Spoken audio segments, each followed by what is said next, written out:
What's happening, everyone, and welcome to a very special edition of Al Chile Boxing Talk. Got the homies here with me, George with Off the Ropes Boxing and MMA, and the legend of the YTBC, Senor Nopal Boxellanos, and everyone. The rivalry is finished. Saul Canelo Alvarez wins his epic trilogy with Gennady Golovkin, and he retains the undisputed super middleweight championship. And we're gonna get into it, man. How you guys doing today? Great. Good to be here. Excellent. Nopal, how you feeling, man? Feeling good, man. It's been a pretty Sweet. cool week, and the drama might start dying down a little bit on Twitter pretty soon. Never. It Yeah. never does. Never It's dies. weird. Like it's we're still early in the week, but I feel like I have a lot of stuff I need to respond to. You know what I mean? So many narratives being put out there. And we're gonna get right into it. But I want to give a shout out to Remy, who's in the house. You know what I mean? And also JC, who's here. And I've read your comments, fellas. Don't worry. We're probably gonna get into that a little bit later. And El Chido Boxeo's in the house. Also, JC, brother, you won the raffle, man. Congratulations, my man. It went to decision. What I want you to do is after the show, leave me a comment in the video, right? Leave a comment if you have like a PayPal, no, a Venmo or anything like that, bro. You let me know what's up, man. We'll make it happen for you. Congratulations, bro. Happy you won. All right, sweet, man. Well, let's get into it, dude. We had an awesome, well, some people are calling it underwhelming. Some people are calling it the least entertaining of the three, but it was a historic ending to a rivalry that we're going to talk about. George, what'd you think about this fight, man? Okay. I mean, exactly like you said, historic. We obviously see people on Twitter, social media platforms describing it in their own way, their opinion. But for me, I mean, I guess going into the fight, I mean, I think everybody had like their own prediction, or they had what they thought an outcome would be. Okay, is this Triple G going up to 168, not having to lose weight? Canelo coming off his first loss, is it really affecting him mentally? So I really wasn't sure, but I mean, I had a prediction. I thought it would be pretty competitive early on, and with Canelo closing it out in the ninth round. It really wasn't that. It was pretty much one sided the way I saw it. I was at work. I mean, I would say I probably saw maybe 90% of each round, and that's all I had to see was 90% of each round, and I saw exactly where this went. Canelo, of course, jab, and I was surprised I didn't see more body work from Canelo. I mean, I think that was kind of the prediction for most people and for myself, that I would have thought seeing him going to the body a little bit more. He did go to the body, but not as much as we had wanted to, or at least how I wanted to see him do it. But jab, counters, pretty much. I mean, in control, pretty much the whole fight. For me, I mean, I don't think I could even give Triple G maybe 3 rounds, three to be generous. But for me, I felt like I only saw him maybe winning like the last couple of rounds. I didn't score it on a piece of paper like we do in the rescoring, but this was a domination from Canelo. I mean, I would love to see the knockout. I think if he would have got a knockout, I think this would have put more of a stamp on being able to close out. I mean, it closed it out. Yes, he won all three, but I think it would have got more people talking if he would actually went on and got the knockout. But all in all, Canelo did what he did. I know they said he had a hurt hand. Triple G decided to pick it up a little bit late, and I think it was a couple factors. His age, he even said it. He couldn't get off the combinations, and being older. Just those two things. But good performance from Canelo. I would have loved to see a knockout, but I mean, if I'm gonna grade it, I'll give it a B minus, B plus. How about a B minus B? Yeah, I watched the fight again just to kind of clarify my thoughts on it. And if you have super high expectations, especially coming off that second fight of theirs, yeah, it could be a little underwhelming. But if you just watch the fight itself, I didn't think it was all that bad of a fight. Yeah. Paul, what were your thoughts on this fight and how Canelo looked, how Triple G looked? Tell us about it, brother. Well, I thought they both looked good. One thing I will say, afterthought is I am surprised that Canelo was with his injured hand, he was telling everybody he was going to try to win by a knockout. This is a similar situation to when Manny was fighting was about to fight Mayweather. He was telling everybody he was going to win, And not just that, I mean, they were fucking overdoing it, telling people they were going to win. So I'm kind of like surprised Canelo would, you know, kind of like, I bet you there was a lot of people that bet on the knockout, based on Canelo saying he's going to knock him out. But at the same time, I mean, what's he supposed to say? That's the only way to sell the fight, right? You know, but there's that. And, as far as the fight, I thought it was okay. It's a necessary watch or buy, I guess, at the moment, if you're a true fan of this trilogy, this, which is the best one of this era, and, you, people could be disappointed at Triple G, but, the truth is, if you look at fight one, fight two, fight three, I mean, there's always something to ask Triple G to do a little more, in all three fights. Whereas Canelo, you can't really do that because he was still learning a little bit, on the first fight, and then on the second one, he gave us completely what we wanted. The third fight, of course, he hurt his hand, so I think it was I enjoyed it. I thought he dominated. Like I said, I mean, like everybody's saying, I completely agreed. I think he dominated the first 8 rounds for sure. 9th round, like I said after the fight, 9th round could be a swing. I'm not sure because Triple G did okay, but as I've heard other people say the same thing I said, is that Triple G was doing so bad that you're just looking for any reason to give him a round at that point, So you're catching yourself kind of feeling sorry for Triple G. Oh, he's doing pretty bad, so he could do good for like 30 seconds, and okay, I'm gonna give him this round. And it happens a lot in boxing, You see that even with live scorecards, people will just look for any reason, and I found myself in the same situation, so I ended up giving him, I think round,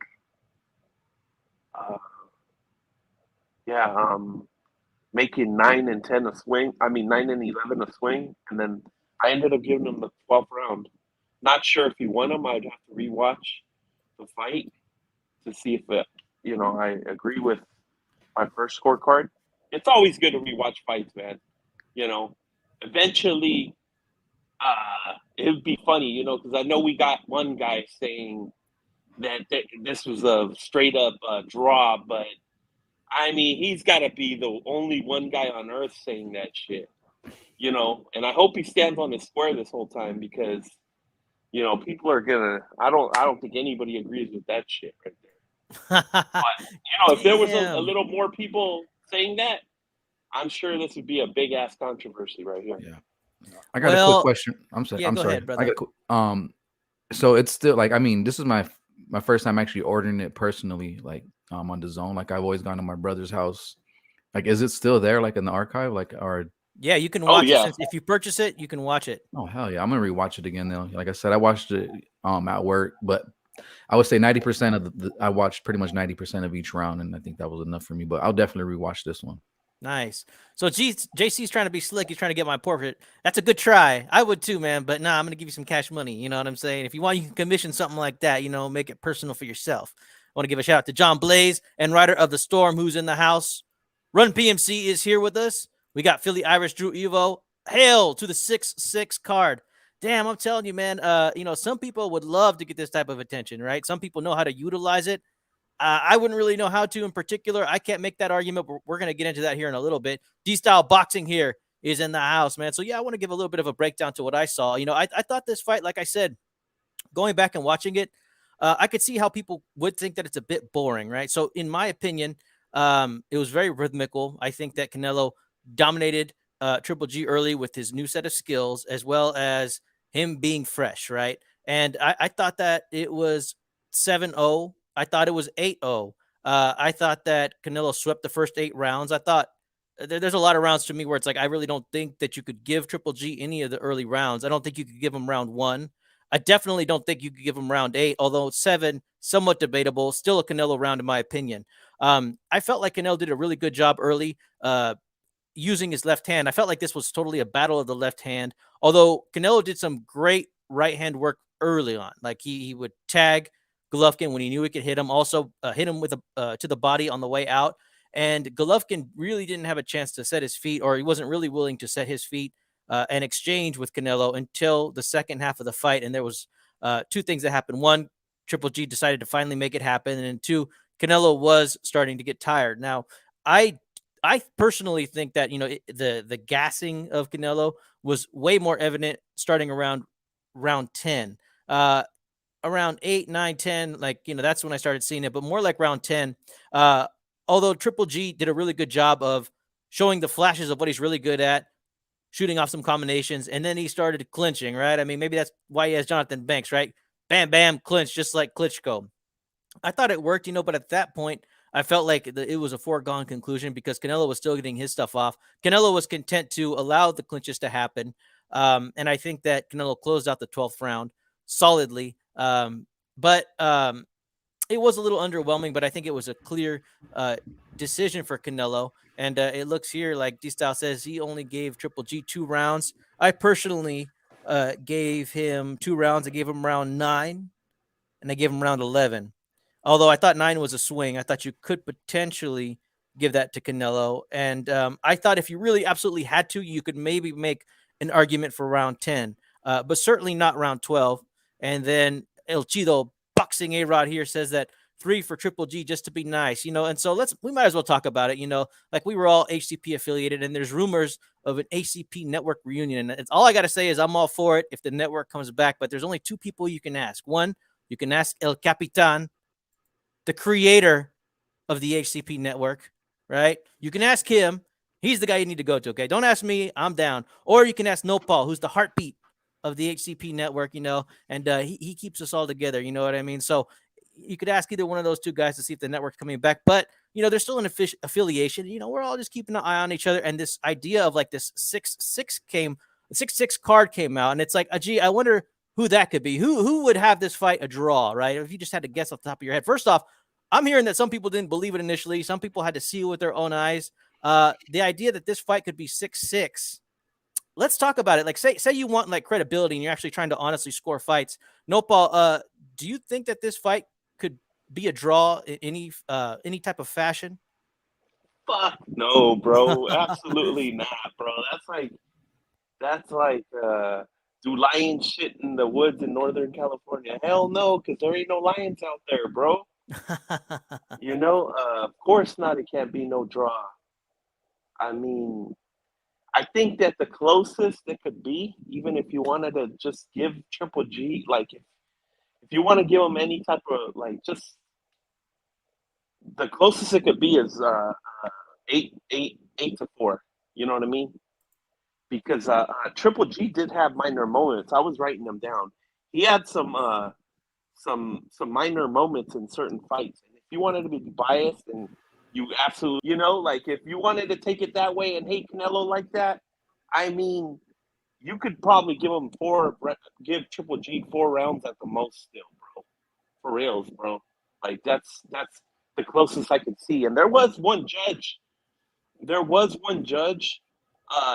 gave Triple G 4 rounds. I think it was this. I think it was 2 judges, right? Weren't there like 2 judges? No, I'm sorry, you're right. Maybe they were. Oh, the other. Wait. Yeah, I think so. Yeah, because there was 2 outrageous scores. Yeah, that's true. That was two scorecards that were 115, 113. But I don't see how you can give them that extra 5th round, bro. But even that, I mean, is even. I mean, to do a draw, you gotta be absolutely fucking crazy. And what gets me is this: if you're gonna make the most obvious of all 3 of the fights, I mean, some people are still gonna argue that fight 1, was probably better than fight 3, or more. I mean, there's that argument. There is gonna be the idiots that are gonna try to say that fight 1 was a lot more. What's the word that I'm saying? Like more conclusive than fight 3. They're gonna say that Triple G won that more strongly than Canelo won fight 1. Like it was more clear win. You know what I mean?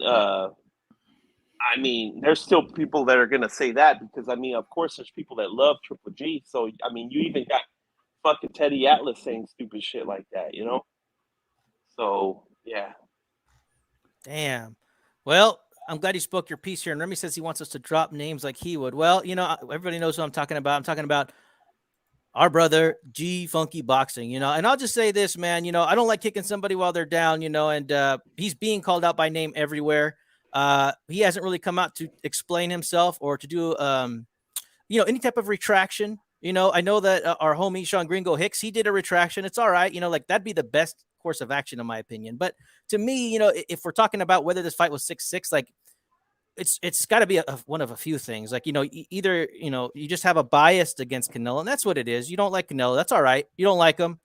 Don't act like you're calling it down the middle. That's all I got to say. Then it's easy. Like, I could tell you I don't like Mikey Garcia, right? Even though what I say about Mikey Garcia is accurate, okay? But if you don't like Canelo, that's okay. But to act like you're just honest, I mean, and then to be preachy and act like, people need to keep the same energy. It's like, well, if you're out here trying to deliver scorecards and give, the best boxing coverage, well, you need to try to be objective, and to call this fight a draw, other people have said, it puts your credibility into question.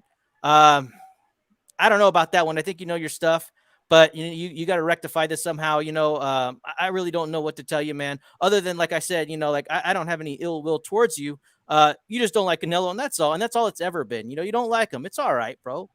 I get it. And please, if you're gonna, you've been called out everywhere, but if you're gonna talk to us directly, please refer to No Paul and myself as the Canelo Cartel. Don't call us the Chile Boys. George is clean. He's got nothing to do with this. Please refer to us as the Canelo Cartel. I think it'd be cooler that way anyways. And I haven't mocked your name. You know what I mean? So G Funky the boss. I say all this with love, man. No, Paul, you got any final thoughts on this? I just gotta, because I got a little drawn into that. By the way, I didn't really realize that we were talking about anybody specifically. No mames, no Paul. Now that I go back to the shit that I said, but because I don't want this shit to get personal. Really, it's not a personal thing. We know that G Funky doesn't like Canelo, and that doesn't matter. There's hundreds of Canelo haters out there. But I just got to say, specifically with G Funky, if you want people to trust your scorecard number 3, how the fuck are you going to, how the fuck do you want people to view that? You have Canelo losing fight 1 by like 9-3 or some stupid shit like that. You got fight 2, which to most of us is obvious that Canelo won that. You got him losing that fight. Now you got him scoring a draw in the most dominant fight that he displayed. Like, come on, bro, it don't make sense. Like, even I'm glad that Chicano brought this up with Mikey Garcia. He hated Mikey Garcia, but the way that he lost to Sandor Martin, he was actually hooking Mikey Garcia up. He took the time to show Mikey some love during that one. He wasn't biased towards his ass, and he hates Mikey Garcia. Just sometimes you got to look at how other people act and try to follow with that a little bit, man. Sometimes there is fighters that I dislike or whatever, but it doesn't mean that I got to be biased towards them. It could be anything. It could be the fact that the greatest fighter of this generation came along and you didn't recognize it, so you need to like undercut Canelo at every turn. It could be just as simple as that. I'm not really sure what it is. You know what I mean? But like I said, man, if you want to come and you think that you're objective, I'd be happy to put you in the hot seat again. Like I said, I don't bear any ill will towards you. I don't even really dislike you, man. I just want you to keep it real. That's how this whole thing started. Just keep it real. Keep it consistent, man. And that's all, dude. Canelo is the torchbearer of Mexican boxing. He's been carrying Mexican boxing on his back, and I don't know. That's all I got to say. Like I said, I'm going to keep my homie George clean, and El Chido here. He's the Chile Boys. I kind of liked it when I heard it. I was like, oh, that one was he was sitting on that one. I like that. The Chile Boys. Gotta make some shirts. Gotta make some merch, Chile bro. Boys. Exactly, bro. And Team Batman Boxing says 3 rounds at the most. Okay, all right. Drew here says I'm speaking facts. And El Chido Boxing says, fuck that puto Mikey Garcia. I mean, well, that's what I got to say. If you got to go around saying that Mikey Garcia is like special, right? Even though he doesn't compare to Canelo on any level, if we're talking resume, accomplishments, consecutive defense, pound for pound status. I mean, it's not even close, but I'm not sure if that's because who knows? Why would you prefer Mikey Garcia over Canelo. I really wouldn't know why, you know. And like I said, you know, if you're going to sit there and say that Mikey Garcia takes on bigger challenges facing people like Jesse Vargas than Canelo does taking on Gennady Golovkin in the rematch, when Gennady Golovkin was ranked #1 pound for pound, was favored to win that fight. Jesse Vargas was ranked nowhere, was a huge underdog in that fight. Like, you know, you just, I don't know, man. It's something, you know what I mean? If you want to talk to me, you can call me, bro. Like I said, I don't dislike you, man. The whole thing, it's gone crazy, bro. You've taken it too far. You shouldn't have scored this fight a draw. You have a bias. You shouldn't have taken it that far. That's all I got to say, man. All right, well, let's get back to it, man. This is like, you know, like I said, some people would love this type of coverage. You know, sometimes people from the PBC cult, you know, they have this hot take, and then, you know, Canelo fans go, we get angry, you know, but this one you can't even really justify. I'm hearing the words like demolished or, you know, one-sided fight. Like, this fight was not a draw. In fact, G Funky, you know, if you're going to explain yourself, what I would recommend is, you know, first off, you know, acting like you did Canelo a favor by giving him round 7. You got to stop that. Secondly, you know, you're indicating that rounds 8 through 12, like, none of them were close or swing. You need to change that at least, like, to indicate that these were not close rounds and none of them were swing, but 7 was a swing. Like, come on, man, do some soul searching, brother. I say that with love. The fight, oh man, look at this. The hate's coming in. Well, you know, that's the thing. You know, a lot of people are salty with Canelo, and you know, I want to talk about this. And one of the things that I've heard from a lot of people right away, and this is a question that we asked after the Bivol fight, is Canelo fading? Now, people are starting to talk about the fact that Canelo gassed and he wasn't able to push the issue, and he was letting Triple G back into the fight towards the end. So we've had a chance to look at Canelo for a couple fights now with new information. So, George, what do you think? Mm-hmm. What do you think of Canelo's current form? Is he on the decline?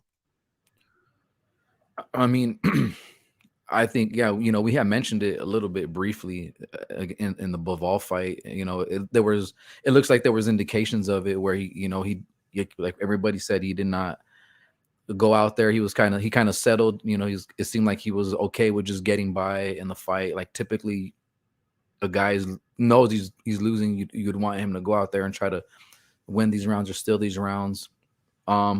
He's been a professional since he was 15. I mean, and yeah, we're not saying that when he was 15, he was facing top level opponents, but every guy that comes up, fresh as a prospect, you know, fight number 1, like, you're gonna, you know, they're gonna move you up along the way that they should. So he started off at 15. I think there was like a very small records as far as him being an amateur. And let's just think about it. The last 2 years, I mean, he's been busy. I think he's probably been one of the busiest fighters that I could think of, at least even in the top 5, pound for pound, you know, in general. Like, he's probably been the busiest. You know, he's chasing belts at 168. Decided to be great. Went up to 175. He beat Kovalev, but he came up short against Bivol. As far as fading, I mean, it's hard to really say. I think for me, I'm kind of, you know, the being active, going up in weight, coming down in weight, you know, training, you know, could take a toll on you. I mean, I think I would be for sure with my answer. Let's say, you know, from what we understand, he's gonna probably take about a year off or come back next year. I think he's getting some surgery done, let his body recuperate. I think that's where I'll be able to give my for sure answer. But I will say, if that's the case, I mean, there is very small signs of it that, yeah, there's possibly he might be at the very end of his prime here. I mean, I know he's 32, but some guys peak early. Some guys are in their prime, you know, for a few years. Some guys stay in their prime for a long time, especially those guys that aren't fighting as much as Canelo. So I think I would be more comfortable in my answer to say that if he is fading once he comes back from this little vacation that he needs, man. He's definitely deserving of this vacation, you know. And the run he had, there's nothing you could say about it, man. It was a good run. 168. He attempted 175, but again, there is a little bit of signs of possible slowing down. But for me, there's those factors: active, you know, staying active, busy. And when you're fighting at that level, championship level, like that, just doesn't take toll on your physical. It could be a mental thing as well. So there's a lot of those little things in there that factor in with is he fading or not.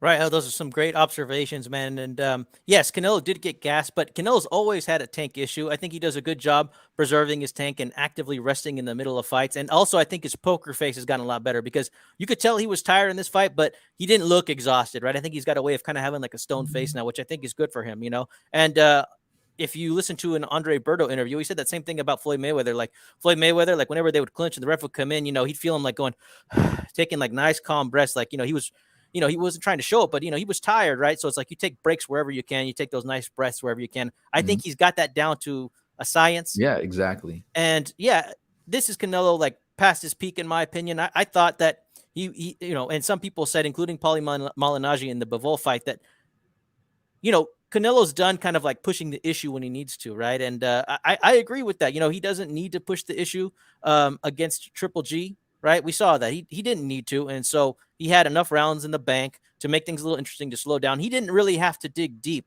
in my opinion. And if he takes that 1 year break, I think that he will come back well rested. I believe him when he says, "Hey, you know, like I can't practice my explosive power, which helps with my conditioning because I had a little bit of a jacked up hand."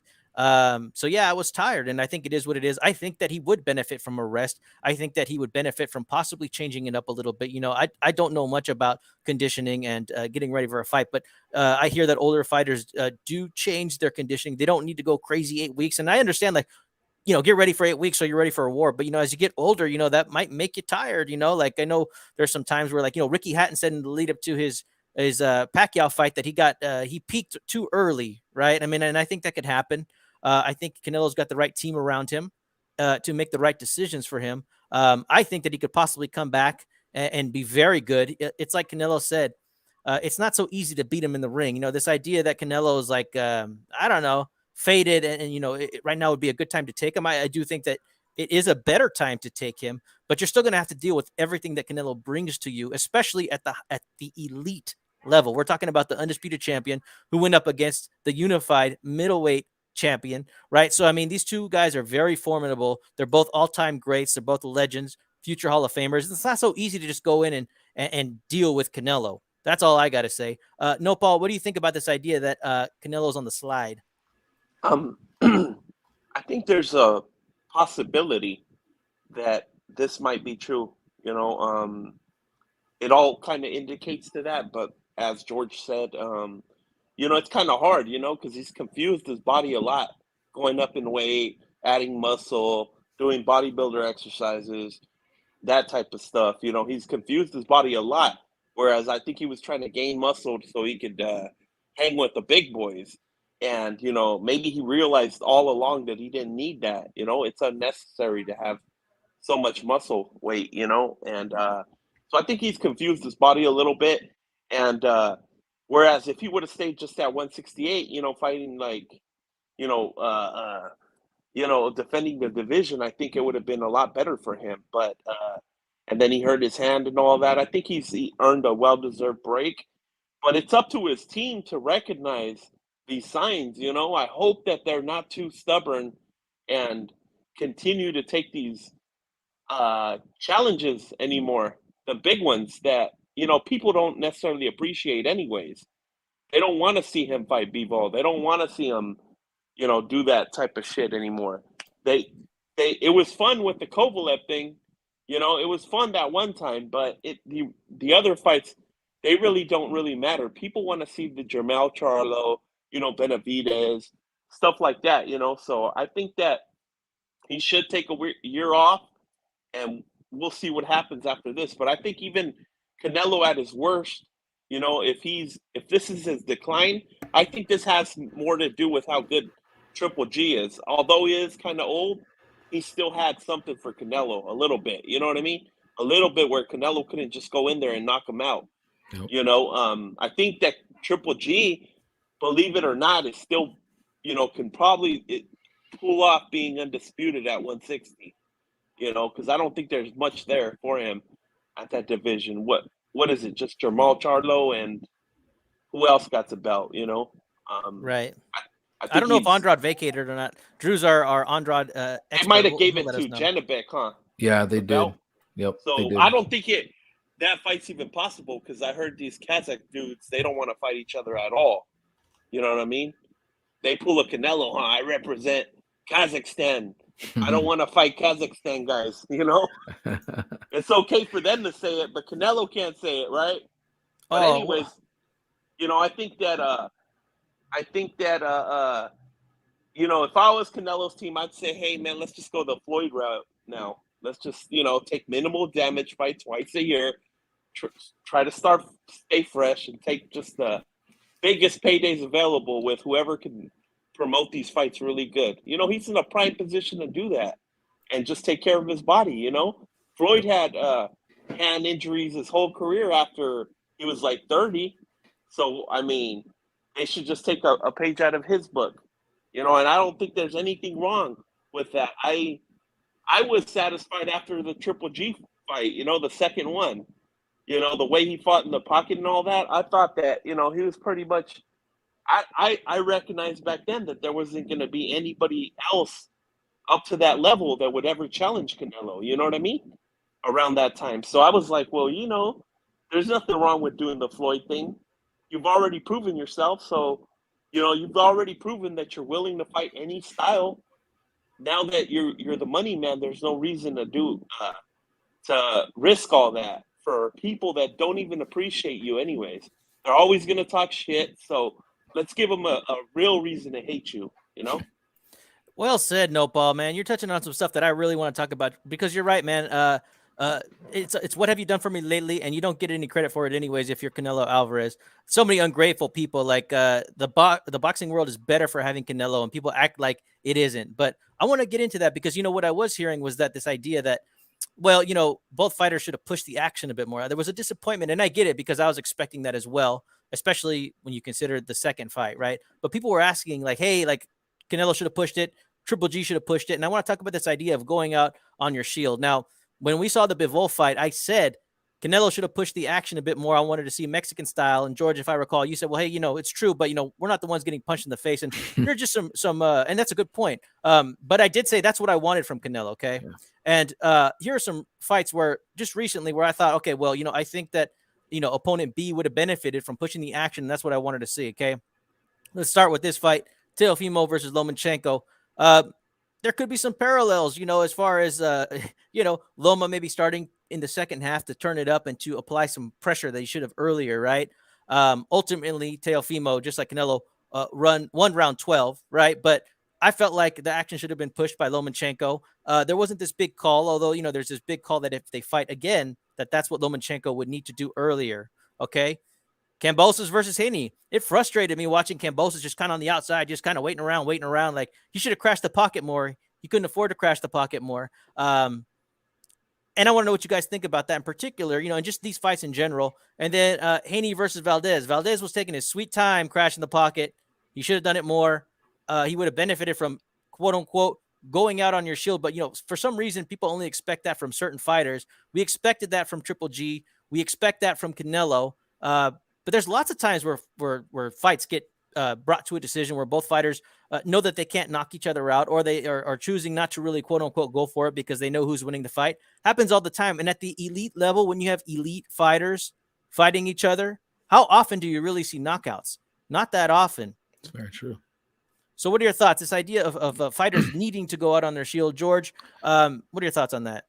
Yeah, I think that goes with the old school mentality, right? Like from the 90s and 80s, we saw that. I mean, look at the four kings: Hearn, Hagler, Duran, Leonard. I mean, those guys, they pretty much all fought on the shield too. I mean, I'm trying to remember which fight I was watching that where it was like that. It was regardless of how close the fight was, not being comfortable and going out there on your shield. It is high level, especially at that championship level. You know, like right here with the Valdez and Shakur.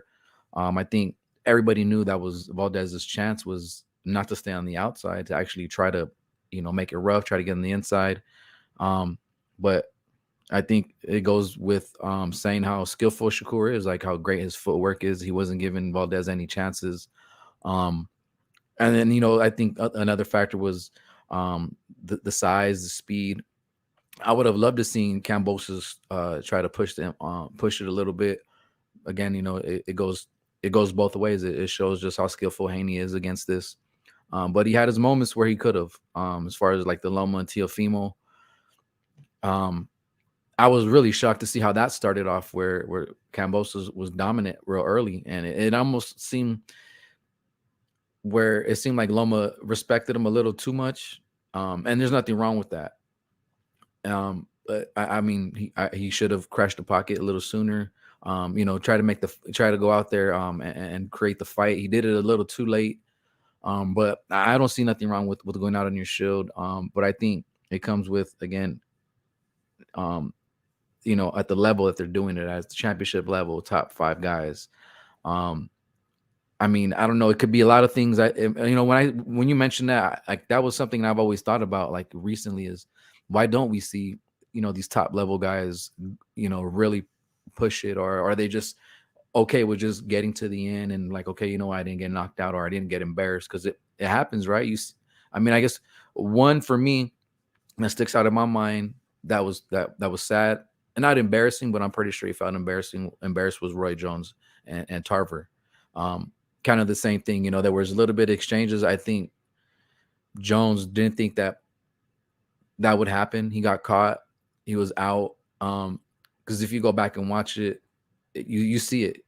And the exchanges, left hand, boom, he's out. So I mean, it might just be that these guys know that they're at a high level, and not wanting to get knocked out or getting hurt, and they're okay with just getting by. No, I hear you. And Run PMC asks, well, what about Canelo giving Benavidez a shot for next year like Floyd did for Canelo? Both are 2-time champs, young and not at their primes yet. That's a good question. We're going to get into that next. But Nopal, I want to know what you think about the idea that certain fighters need to push it or should go out on their shield. What are your general thoughts on that in boxing? I think that, that's what we want as fans. But in reality, it's a silly thing to ask a boxer. Once they get to this level, they have, like a Triple G. Let's just use him for example. To ask that of Triple G, he has rabid fans that don't give a fuck what he does. You know what I mean? They're gonna be there for him, whether he goes on his knee or whatever. So the guy's going to be smart, and he's going to just choose to survive. You know what I mean? He's going to choose to not take certain fights that he can't win. Like, I'm pretty sure he saw the Lara fight with Canelo and said, hey, I'm doing myself a favor by not taking this fight. You know what I mean? Why would I put myself in that circumstance to make it close and lose? Like he almost did with Danny Jacobs. If it's a possibility to make that fight, and I don't got to fight the dude, why should I do it? My fans aren't going to like it if I lose. So, and the same example goes for going out on your shield. I don't think that, Pacquiao wanted to go out on the shield in his last fights, It looks better on his legacy if he just survives, at the end.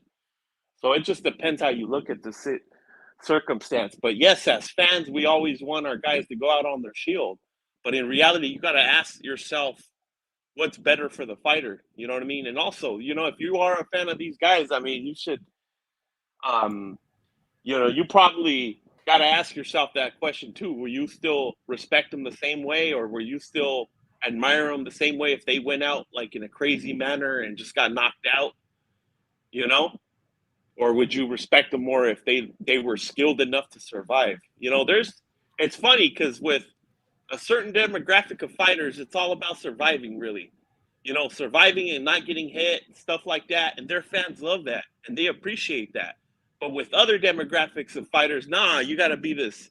You got to go fight Godzilla. You got to go. And if you got a chance with Godzilla, you still got to fight him in the pocket. You got to do this. You got to whatever. You got to, if he wants to fight in the, his terrain, go fight him. I mean, especially us Mexicans, we're so, we want so much from our fighters, bro. We got to calm down a little bit with that. We should learn to understand the circumstances. If other fighters get away with shit, why can't our fighters get away with that type of shit? Just like the shit with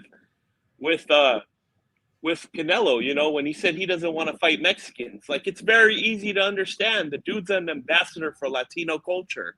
He he's very supportive, not just of Mexicans. He's in there supporting guys like Teofimo. He's in there supporting other, Cuban fighters, like even what's his name? I know that's his buddy too. Ugas. He's supporting all the Latino fighters, not just Mexicans. But now, when it comes down to his specific culture, he's not going to have, be territorial over that and say, hey, why should I go in there and tear up another Mexican for you guys to just laugh at that or something like that? Like say that, you guys control us, or, why should I put my culture down, for your enjoyment? No, there's plenty. And I think he's got the right idea. There's plenty of other people to fight. Why do we always got to go in there and just, give each other, like I said before, they're not going to be happy with the outcome anyways, bro. They're always going to ask for a little bit more. Whether you give them 100%, they're always going to ask you for a little bit more. Fuck it. So I kind of agree with Canelo on that. I know that's not what you asked. Not sure how I got here, but no, that's all right. You were cooking, man, and Yeah. it was all good. And I co-sign a lot of both of what you guys had to say, man. These are some great points. Yeah, dude. As far as crashing the pocket goes, it definitely is a more entertaining thing for us boxing fans. We're there to see combat, no doubt about it. I mean, we prefer. I mean, some people like, they call it boxing, but that doesn't mean it's boxing. But actually going on the back foot and being evasive, but we're there to see combat. That's the history of boxing. We like seeing engagement. I mean, that's what made Manny Pacquiao so exciting to watch. I know Little Penny's having a good time over here talking about Pacquiao. We got derailed in the chat, but that's okay, man. It was bound to happen with Little Penny and Pacquiao being mentioned a couple times, but God bless him for crashing the pocket time and again. It made for very entertaining fights. And yes, no, Paul, you're right. I think that Mexicans do kind of expect that. We expect Mexican style, which means having grit, right? Now, when we do 12 rounds, like, for a fight, a preview, we do list tenacity, which is another way of saying grit, because I think it is a factor, and it's certainly an advantage. If you're willing to go out on your shield and push the action, right, and fight the guy, if you need to fight him, that's a huge advantage, and not everybody's willing to do it, especially not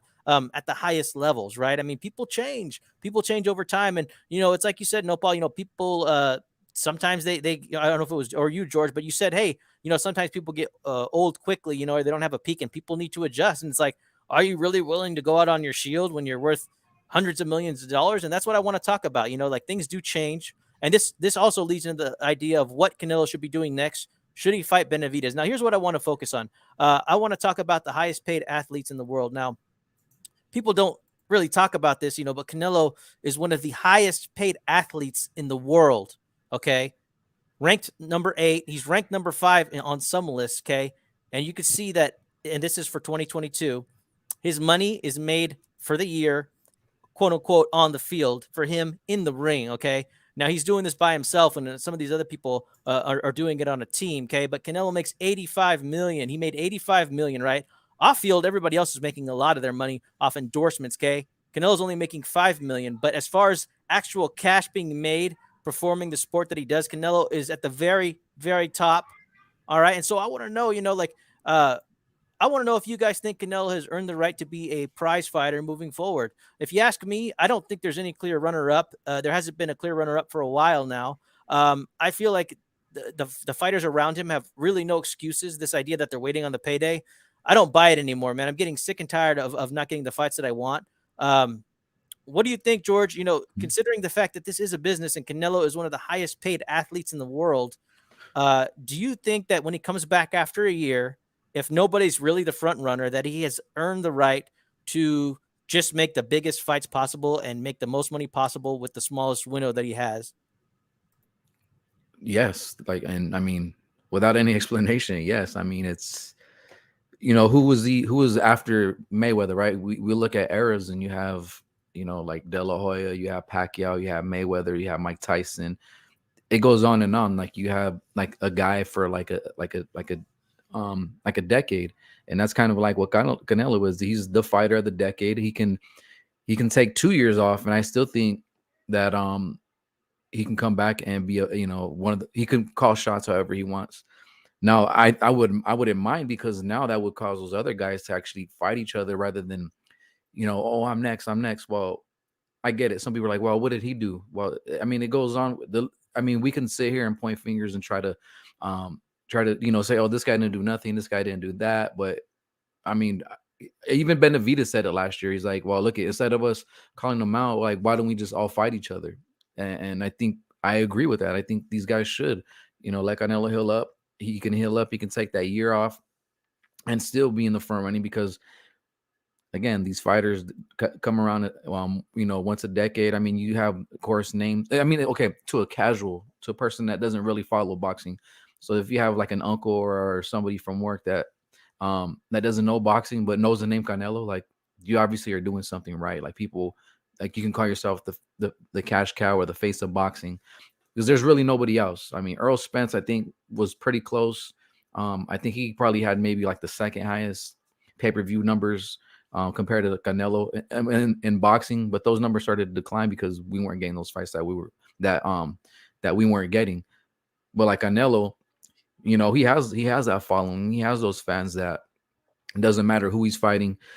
Just look at the lead up to the fight. I mean, we probably heard it maybe once or twice. There was maybe 2 press conferences. You see the weigh-in, the people at the weigh-in, and I mean, you see the hate on Twitter. Like, one guy that sticks out to me in particular, Boxing Eagle. I mean, that's one guy just talking shit. Is like, oh, well, those numbers don't equate to the pay-per-view buys or the gate buys. It's just these people are coming out here for free. I mean, yeah, they might be coming out for free, but that just shows that there's that many more people that will tune into this. And you don't even have to be a hardcore fan of boxing. You could be a casual fan. And that's what it brings, it brings everybody together.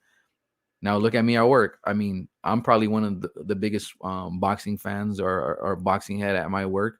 But people are like, oh, Canelo. Yeah, hey, I am convinced my boss to watch this fight. That's how big of a name Canelo is. And it just comes with his territory that he can take a year off and he still will be able to call and make the biggest fights possible. So that's what I think. Man, that's a great point. All my MMA friends, they watched the Canelo fight. They knew who was fighting. They were like, "Yeah, let's check it out." They had an appreciation towards him.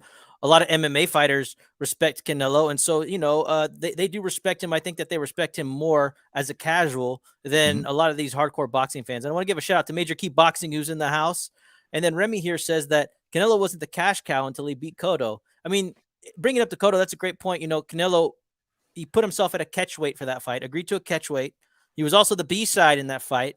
The banners say Cotto Canelo, okay? He's earned things the hard way. And there's this idea that Benavidez, from some people, okay, it's not really everybody, but the Benavidez fans seem to think that he's the next guy no matter what.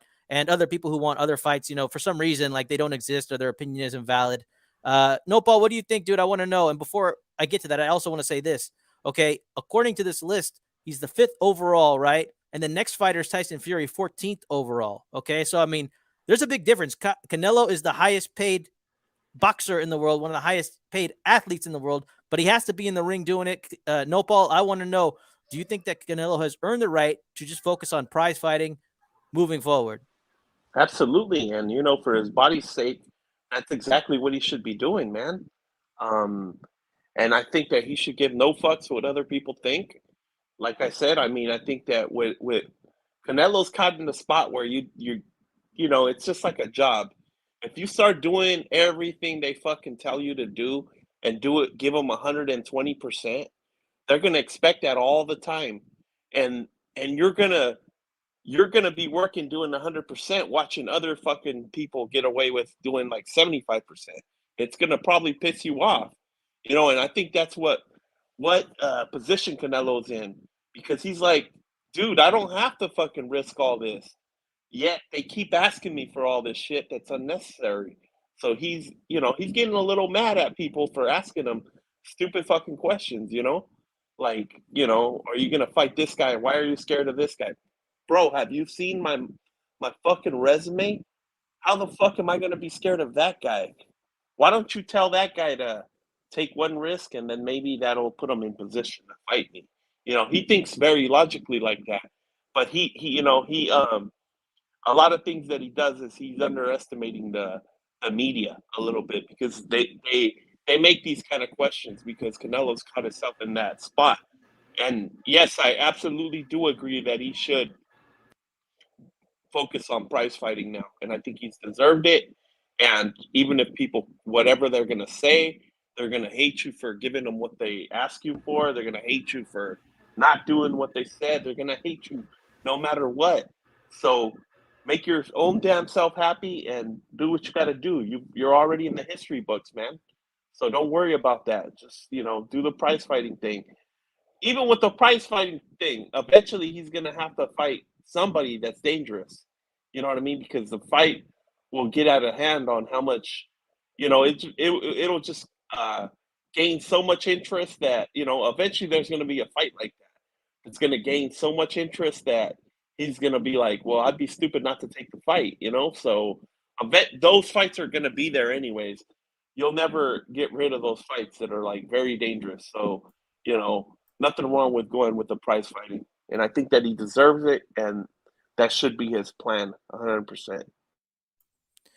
We might only see Canelo fight once next year. And I got to say, man, I completely agree with both you guys. Like, I just look at the landscape and yeah, dude, like these guys are so far behind. They've been fighting at the same time as Canelo. They're not even fighting nearly as often or the level of competition he is, but somehow he needs to take one of these guys next because I don't know. To me, it doesn't make any sense. Like, I think Canelo should be able to do whatever the hell he wants. On top of that, too, nobody's going to be pleased. If you ask me, like, a David Benavidez win, which would be the fight I would maybe prefer to see next. If we're talking about, if it was up to me, like which fight do I think I would be most excited to see? It's either Charlo or Benavidez, but I'm leading Benavidez. But I don't think he's done anything to deserve the fight in particular. Canelo's given us fights that we've wanted to see historically all the time. David Benavidez is the boogeyman of the week. I saw this happen naturally, and it's okay. But like, okay, we all wanted to see the Trout fight. We all wanted to see the Mayweather fight. We all wanted to see the Laura fight. We all wanted to see the Triple G fight. We wanted to see it again, right? And people were pissed off that we didn't get that again, right afterwards. People are saying now, like, oh, Canelo waited 5 years. People wanted those fights. They wanted them all, okay? So David Benavidez, like, I don't even think, although perhaps that win could age well, but I don't even think that win would be better than, like, a Callum Smith win. Like, Callum Smith had a better resume before. I think that if you look at it objectively, he's doing great afterwards. So that win is aging well. I don't think it's better than a Billy Joe Saunders win, who's a 2-division champion. That's just my opinion. Now, I could be wrong. But Benavidez, he's frustrated at PBC right now. We've learned that.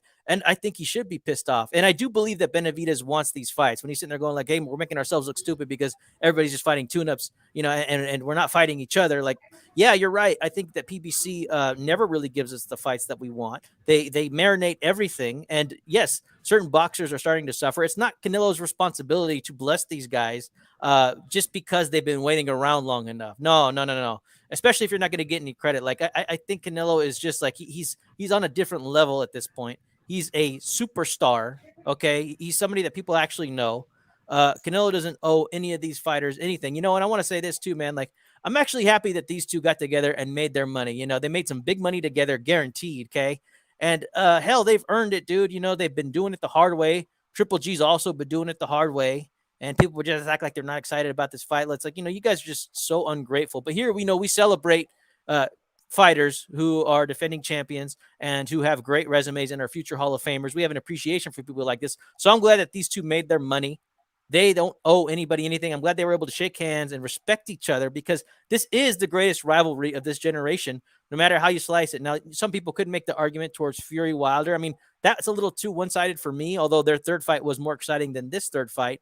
But I'm super excited that Canelo's going to take this year off. Nothing will happen around 160 pounds. Nothing will happen around 168 pounds. But I'm curious to see if something happens around 175 pounds. These fighters can get in there. And if you ask me, as far as like David Benavidez possibly being like this next guy, like, I don't know if this win's going to age that well. He's exciting right now, but he's at 168. I don't know how long he can last at 168. What if he gets sparked out? Like, he's already been knocked down before, okay? People are making too much of him being this boogeyman. People were acting like it was the greatest thing of all time when he beat Lemieux. Okay. Those odds were ridiculous. Everybody knew that was just like a one-sided beatdown that was coming, right? So if he goes up to 175, does he match up well against the Bivols and the Beterbieves, all these other fighters? I don't think so, man. He might have a pretty short career, although he's exciting and I want to see, but there's not enough information on him. It's not necessarily his fault, but that doesn't mean Canelo needs to make it right for him, in my opinion. Anybody else got any final thoughts on this before we move on? Yeah, I wanted to say that. Sorry, George. No, go ahead. You got it. Your floor. He's in a Benavidez is in a weird position because you look. He's right there, and he looks at Canelo. It's like, come on, bro, you fought in everybody. You know, I can't beat you, but I still want to fight you. He's probably thinking that himself. But let me fight you before I go up to 175. Let me get that payday, bro. Come on, we're both Hispanic. Let me get that payday. So he's in a hard position, because he wants that fight before he moves up, and he knows that Canelo's not scared of him. He knows that Canelo will fight him. Why does he know that? Because Canelo has fought in guys like that before. And, for Canelo, it's like, he's already looking at these guys with disdain, bro. With all these dudes, man, he looks at them with disdain. He's like, you probably thinks that they're bums that are just living off of him. You know what I mean? Like, that are sucking the life out of him, asking for these fights. He looks at them like Andrade, stuff like that, like he's looking at them necessarily like that. Like, come on. He's looking at them and he's looking at himself like, look, if I was you, yeah, he's probably looking at him like, if I was you, I would take the crazy fights now, and then I would work my way up to a fight with me, I would do whatever it would take to get a fight. But you're just asking for a meal ticket. That's probably how Canelo looks at it, and he, it probably pisses him off at this point that a guy with that type of resume would even dare ask him for a fight. So it's crazy, it's a fucked up situation for Benavidez because, he is a good ass fighter and everything, and this would be a massive fucking sellout, pay-per-view type fight. So it's a crazy situation. I could see points of how either one. For this type, like I said, you would have to put yourself in everybody's shoes and look at it. And at the end of the day, it is what it is, man. We'll see, and I hope that we get this fight. It would be a good fight. Yeah, I think that's like the ultimate. I would say that would be like it's either him or Charlo, like you just said, Chicano. Those are like the two guys that I can see in the running to fight Canelo next, or within the next year or two. I think the Benavidez one would probably be last. I know Benavidez probably doesn't have very much time at 168. That could be why he's really pushing to try to get this fight going, because he knows himself. He's moving up to 175. I don't think Canelo will chase him at 175. I think Canelo is pretty content at 168 unless he gets that rematch of Bivol. But those two guys to me are the ones that could be made, and those are right? You said he's a prize fighter. Pay-per-views. PBC already done a pay-per-view with Canelo. They did the Caleb Plant, so why not Charlo or Benavidez? Good call. Well, I want to talk about the unified middleweight champion. Gennady Golovkin says he's going to keep on going, fellas, and he's got a name. He's probably one of the best known boxers out there to the casuals. He says he's going to continue on. He's only ever lost to Canelo Alvarez. So I want to know what you guys think, man. Like, how do you favor him at middleweight moving forward? You're on mute, Georgie. Okay, my bad. Yeah, I say why not, man. He still has the bouts there. Who he would fight next, I don't know. Are we gonna get a Jamal? Are we gonna get Munguia? Especially after what we just seen here, where he looked like he slowed down a little bit. So we might actually see him, get one of these guys actually to like push forward with this fight. Give it one more go. It wouldn't be too bad to go this way at 160. And I would love to see him fight one more time. Definitely no more 168 though. Paul, what do you think about Gennady Golovkin continuing his career? Now, you've had some harsh words for Golovkin. Do you have a more of an appreciation for him now? And what do you think about him moving forward?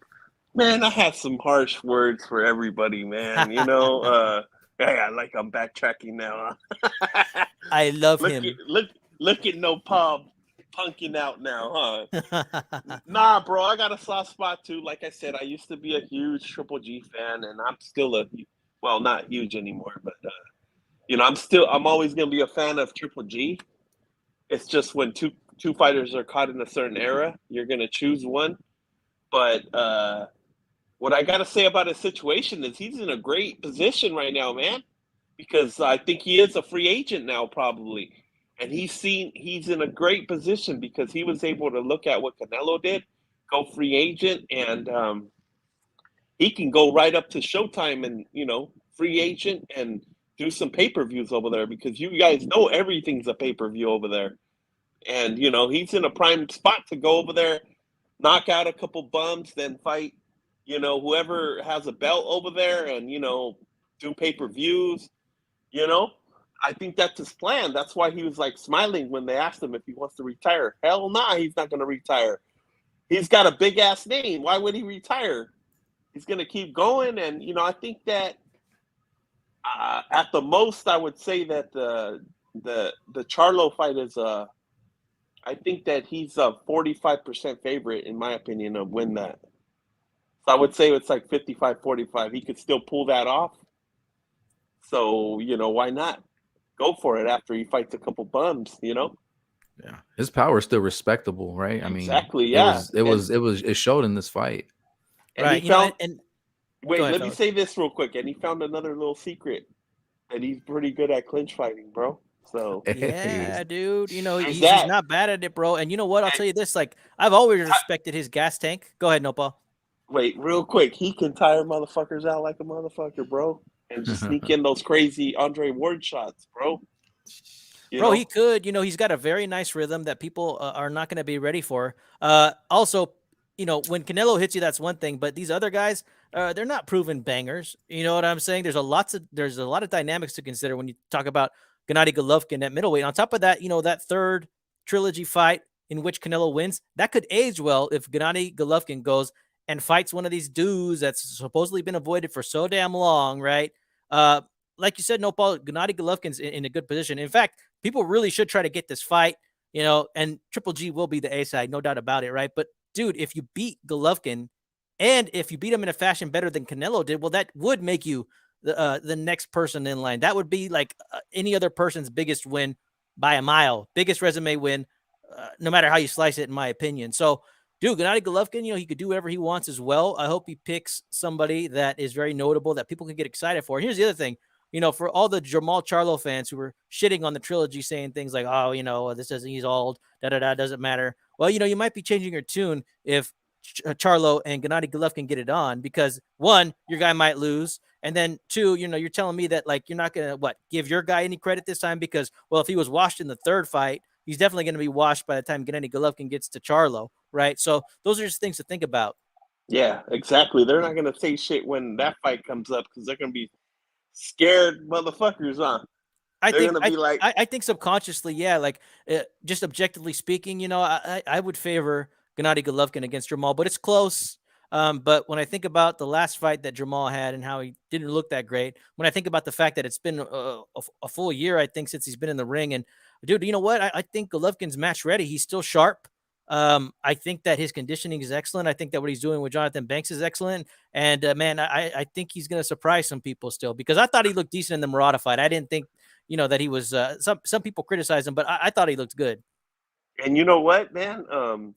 Triple G is one thing he don't get credit for is he's a good businessman, bro. Up to this point, he was able to just see what Canelo got, his deal, and he was able to capitalize off that and just see that there was a lot of bones with meat still left on him. He came through, souped up a deal with $100 million, fucking took easy ass fights.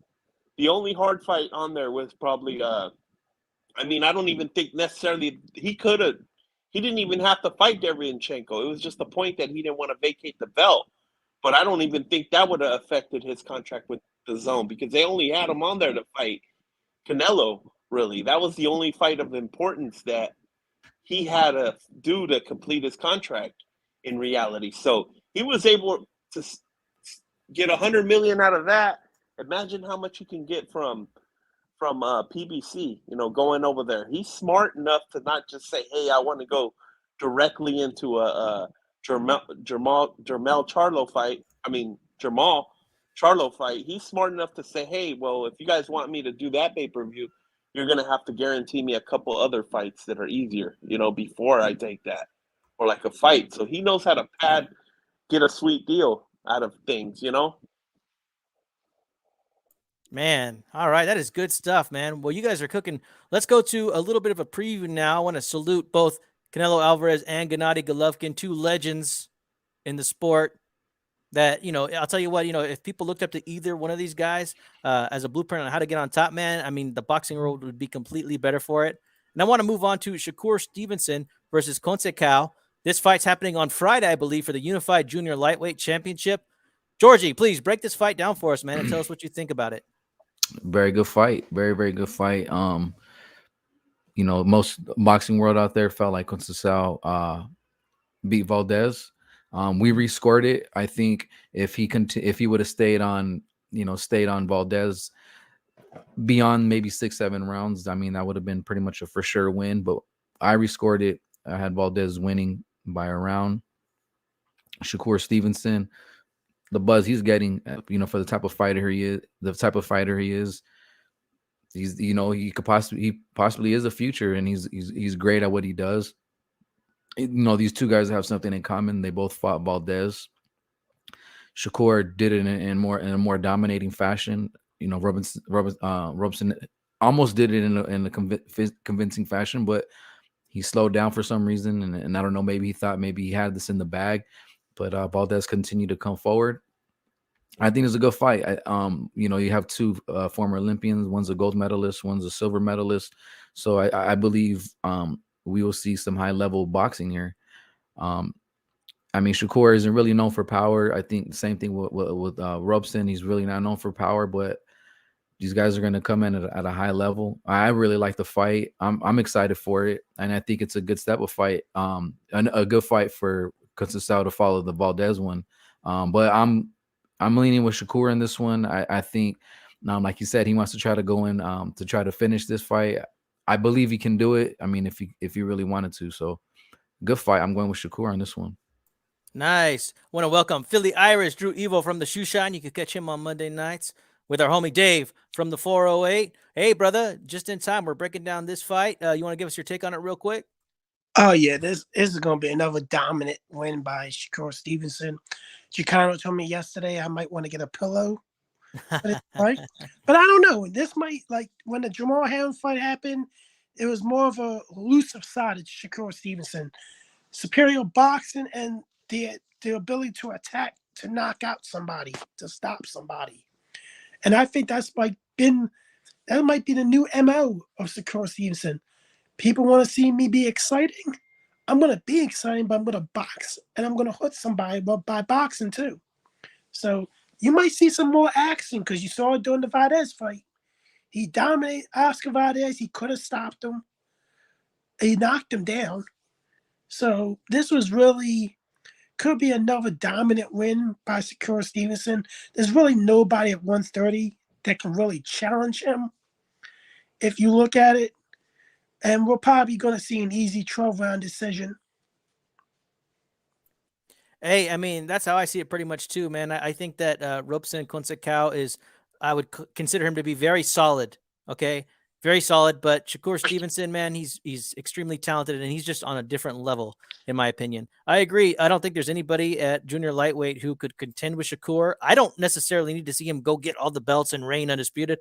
I'd love for him to move up personally. I think this is going to be a 12-round, maybe like 10-2 type fight. That's how I see it. Nopal, what do you think? I don't think it's going to be like that. I think it's going to be a close fight. I think that Conceicao should be able to at least win 4 rounds, by the very least. If he can establish the good-ass flow that he's known to have, Shakur's probably going to have some problems. I mean, Conceicao doesn't just stand in there and he's not a flat-footed fighter, man. He's got a really good flow to the way he does things, establish his jab. I think it's going to be a good fight. But I do want to commend Shakur for taking this fight because he could have just moved up, I think that's probably the only guy at that weight that could give him problems. And I'm very interested to see how this turns out. I might want to put some money on Conceicao, just for the hell of it. There's let always me know. Am I chance still... Am I still your bookie, Nopal? Yeah, of course, man. Okay, cool. You guys all know that that Chicano takes bets, man. So get your bets in, man. I recommend you guys take a chance on this one. Wow. All right, man. Beating the odds with Nopal Boxeanos. All right, man. Well, this is the other fight that's happening this week, and it kind of snuck up on me a little bit, but I find myself kind of getting excited for this one. Joyce versus Parker. George, what do you think about this fight, and who do you have winning? Oh man, this one's gonna be another good one too. I mean, we saw Parker in his last fight. I think it was Chisora, correct? Am I right? I think he fought Chisora last. Yeah. Yeah, it was Chisora. It was a good competitive fight. I know Chisora is a little bit older. I know not a lot of people want to keep watching Chisora fight, but I mean, he made it a good, interesting fight. I feel like we saw a different fold to Parker from what we're used to, where he, kind of plays it safe. He actually went out there and tried to make it a tough fight, and he did. Joyce, I think he has maybe like 12, 13 fights, but there's a lot of buzz behind him.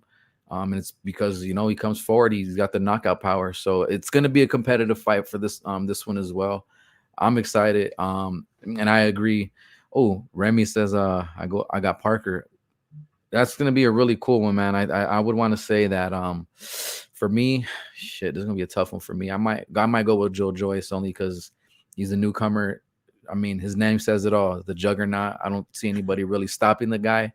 Yeah. And that's the only way I see Joyce losing.